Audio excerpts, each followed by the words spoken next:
Hi, my name is Daphne, and I wanted to give you guys a end of July, maybe early August garden tour. We've done a few things. We've had a video about taking the herbs, we've taken some collard greens, but I wanted to show you guys what the garden space actually looks like. It is beautiful. We have green tomatoes on some of the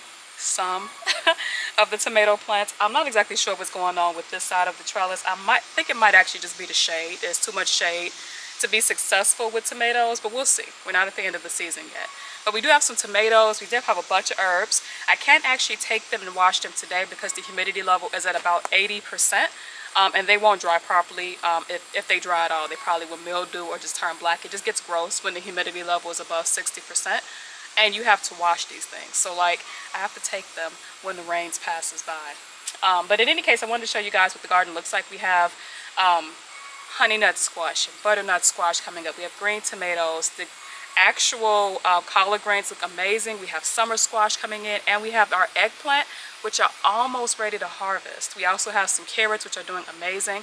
Tons and tons of pole beans. It is just, this garden is beautiful. And let's do a beautiful garden tour in the late July and some point early August garden in all of its beauty and wonderfulness.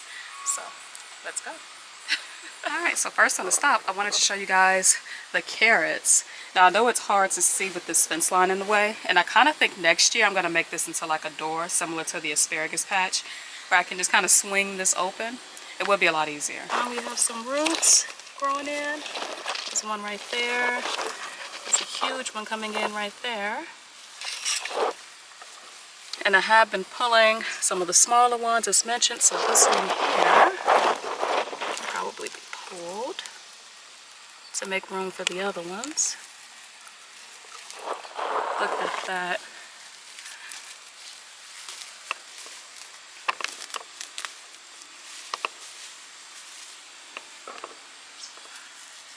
Look at that one.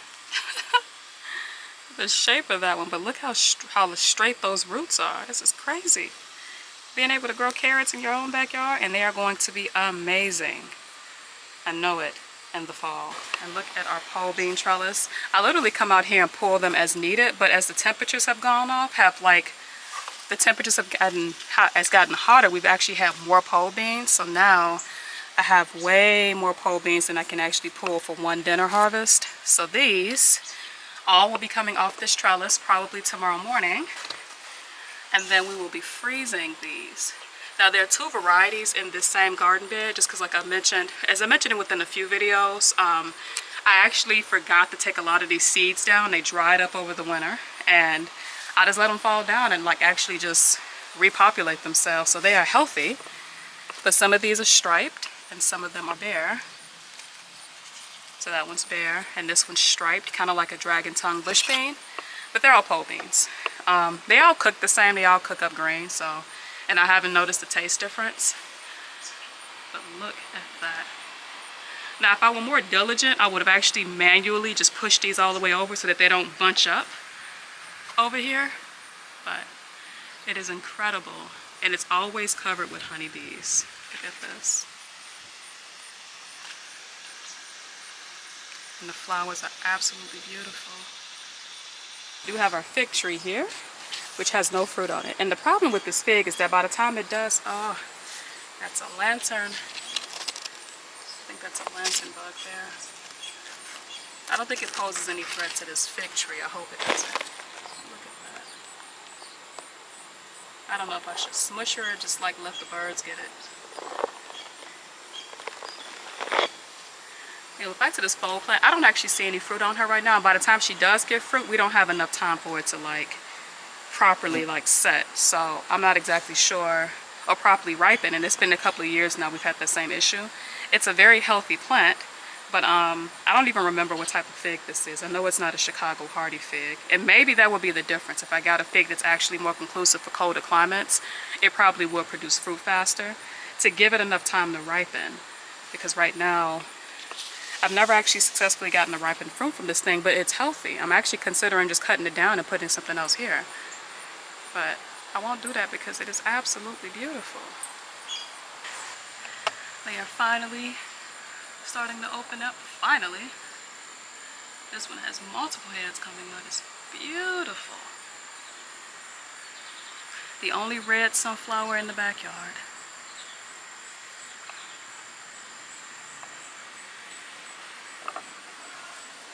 Then we do have the joy of my garden space. I did not know the eggplant was spiky. Like, I think I went to go touch this thing and actually got poked. There's a bunch of little sharp spikes. I don't know if you guys can see that on the fruit. But the actual fruit, look at this flower. You guys see those spikes there? That is craziness.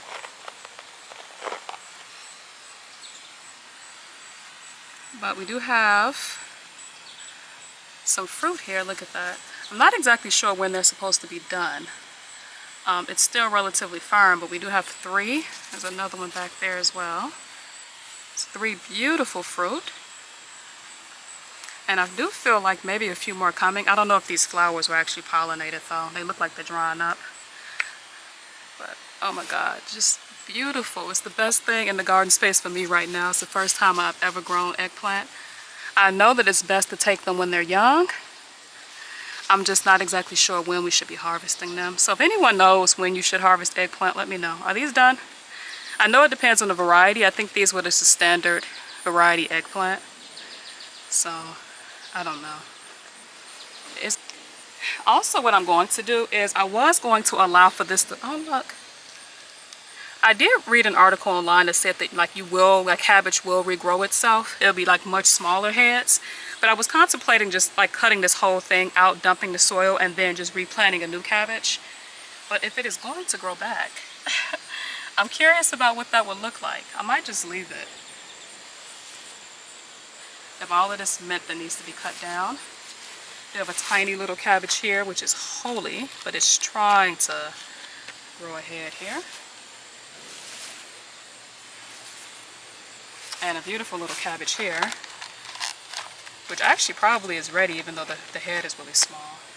All of these beautiful herbs. This is kind of where the hummingbird usually resides. It likes these little lavender flowers for some reason.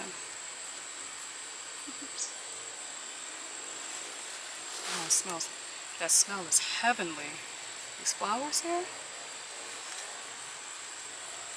And then we also have, some more cabbage coming in on the other side. So I guess when you're ready to harvest your cabbage, cut it at the base. But if you leave the roots and some leaves intact, you'll probably get some more cabbage. So yeah, I won't grow any more seed. I'll just kind of experiment and see what that looks like. Our lemon balm is growing back. With so much humidity, I'm actually wondering if I should just cut this and start harvesting some now. This white sage is absolutely amazing. And I have actually been cutting this rosemary just for like when we have like chicken and soups and stuff. Hopefully it lasts a little while. Never actually successfully been able to grow rosemary from seeds, so this is not rosemary in here.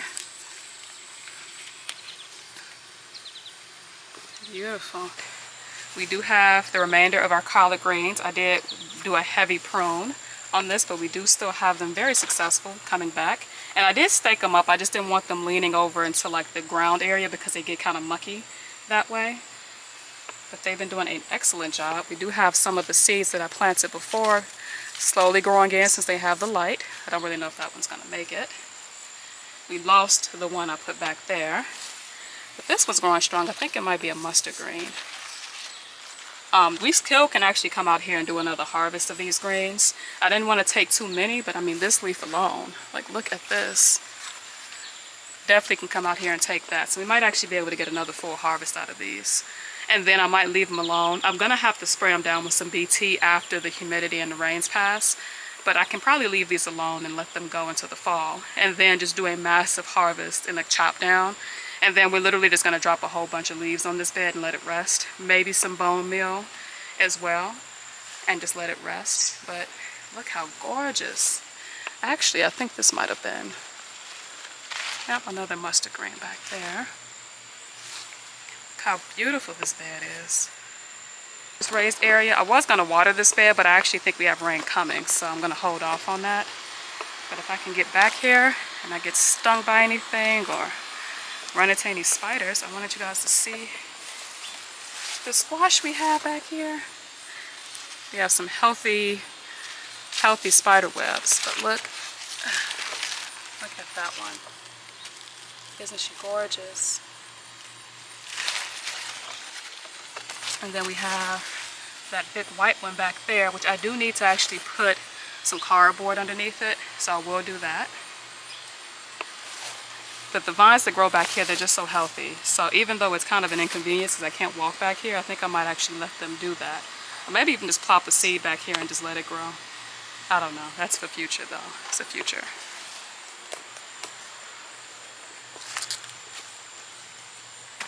How vibrant this is. So beautiful.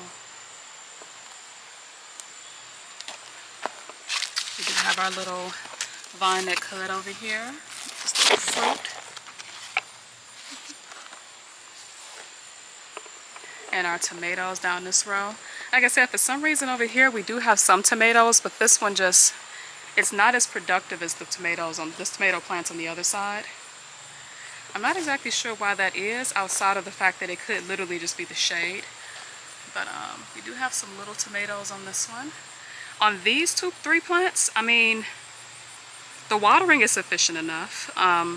It's just I don't even see flowers. So I'm going to give it about a month, maybe a month or so, and then just probably pull them. They're healthy, but I never actually get anything. Even the pepper plant over here doesn't really have any peppers on it, and it's huge. So I don't know. It could literally just be that there's too much shade on this side. Look at this basil. Tons and tons of stuff I don't have to purchase from the grocery store. And look how large these leaves are. I need to come out here and preserve some. Now here, we planted some turnip greens a few days ago, and I literally put 2 boards over them to help them germinate, which did, and that actually helped them tons. And then I put some insect netting over this just to give them their best chance, because with the birds and the squirrels digging, they wouldn't have survived. Now I do need to hand water this in, even though we do have some rain on the forecast. I'm just not exactly sure how much rain we might get. But even with the irrigation system, it watered it pretty well. But look at this. Now I did just literally just throw together some fencing and just hooked it together. I do have like a greenhouse that I use to like bring out my plants when they're getting ready to harden off, but that thing is huge and it was just too much for this space. So I just kind of rigged some things together that can withstand a little bit of weight. And just in 3 days, we have tons and tons of turnip greens. We can harvest for the greens, but these seeds were specifically for the root. And so when they get up some size, I will just start plucking them and thinning them out a little bit. But so far, so good on the germination rates. I mean, it's pretty impressive. And the benefit of this is that the bottoms are enclosed, so I'm hoping that we won't get a whole lot of like boll damage with the actual root themselves. I mean, they could probably climb on the inside, but like, I don't think they might do that. They usually tend to attack from underground, so hopefully they're protected. I'll leave the insect netting on until obviously they outgrow it, and then kind of just let them be from there. But hopefully we get some turnips so we can put them alongside our greens and be a beautiful thing. Oh, look at this little squash right here. So cute. I'm getting bigger and bigger every day. The size of my hand now. We do have a pretty impressive collection of tomatoes. Don't want this growing inside of the fence line. The tomatoes have gotten huge. They are all the way basically to the top of this trellis. As being indeterminate tomatoes, they'll just keep growing. I might actually just snip them right at the top, just so that they can focus more of their energy towards ripening their fruit. But look at this. Beautiful tomatoes here. And another different variety type here.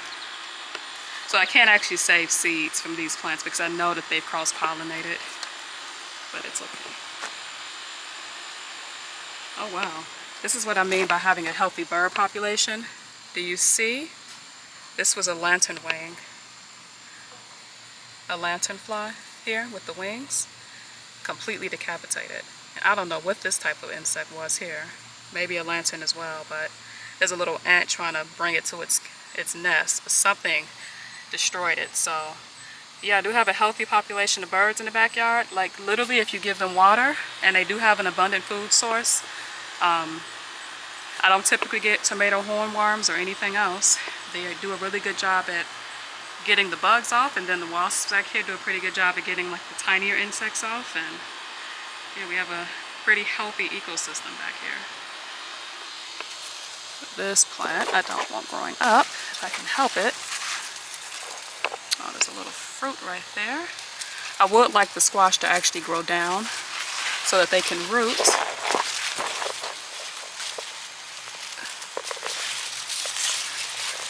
They'll be healthier for it, so let's just relocate it on. Knocked off a female flower. It's okay, there's some more coming in here. Typically there should only be one fruit per vine anyway. But very healthy plants. We have another cluster of tomatoes here. Look at that big one back there.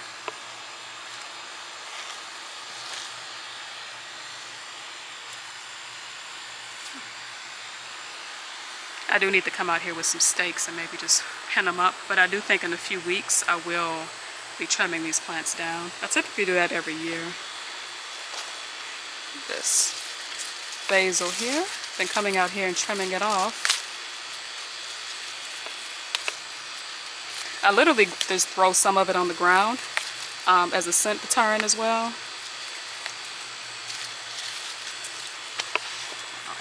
I know these are San Marzanos here. Huge cluster of them.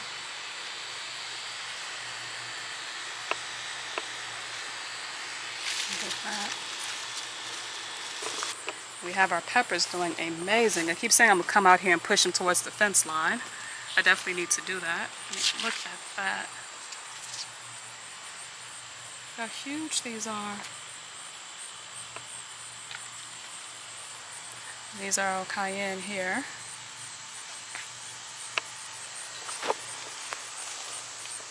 Actually, those might be Thai because this plant is huge. It's loaded with fruit. Let's see this pepper. Look at this. It's huge. Look at this. This is when you have tons and tons of birds in your backyard. They're literally coming out here and eating the seeds.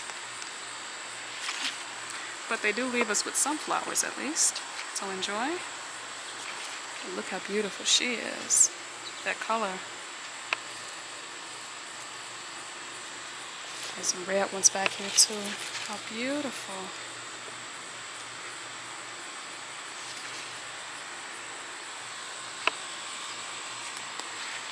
We have some marigold seeds to collect out here as well.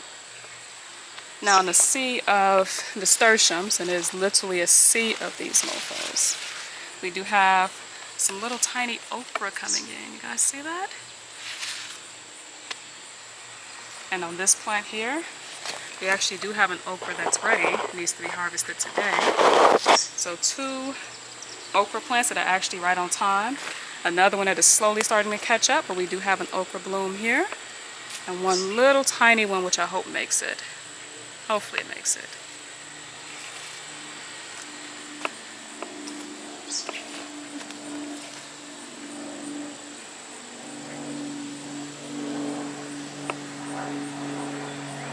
And then in our Kellogg's breakfast bed, I mean these plants are just loaded, but they get tons and tons of sunlight, so I think that might be the difference. Here, how big these huge these tomatoes are.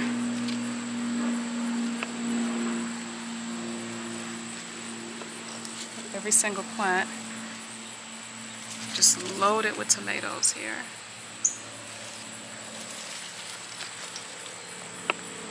And tons of flowers too. It definitely I think there might be a light difference.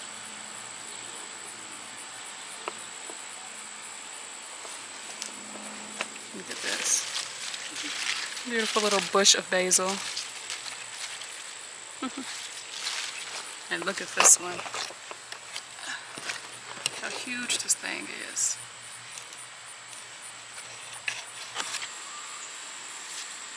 Definitely save your seed. This is 3rd generation saved seeds, and the original seeds actually came from a park. So look how healthy they are. And the little buds are so cute.